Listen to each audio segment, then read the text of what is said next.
வாய்க்கு ருசியான வாழைப்பூ வடை எப்படி செய்யணும்னு பார்க்கலாமா. மிக்ஸி ஜாரில் நான் ஒரு 10 வரமிளகாய் சேர்த்துக்கிறேன். 1 ஸ்பூன் சோம்பு சேர்த்து நல்லா கொரகொரப்பாக அரைச்சிக்கலாம். க்ளீன் பண்ண வாழைப்பூ நான் ஒன்று சேர்த்துக்கிறேன். அதையும் சேர்த்து கொரகொரப்பாக அரைச்சி எடுத்துக்கலாம். 1/4 கிலோ கடலப்பருப்பு நான் ஊற வச்சுருந்தேன். 1 ஸ்பூன் மட்டும் எடுத்து வச்சுக்கலாம்.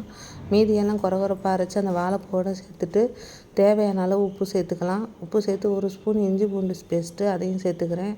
ஒரு பெரிய வெங்காயம் சின்ன சின்னதாக நறுக்கி வச்சுருந்தேன். கொத்தமல்லி தழை, கருவேப்பிலை அதையும் சேர்த்துட்டு அந்த ஊற வச்சுருந்த எடுத்து வச்ச கடலப்பருப்பையும் சேர்த்துக்கிறேன். 1 ஸ்பூன் அரிசி மாவு அதையும் சேர்த்து நல்லா பிணைஞ்சிக்கலாம். பிணைஞ்சிட்டு நல்லா கெட்டியாக தண்ணி இல்லாமல் பிணைஞ்சிட்டு அடுப்பில் எண்ணெயை ஊற்றி வடை மாதிரி தட்டி பொரித்து எடுத்தால் சூப்பரான வாழைப்பூ வடை தயாராகிருங்க.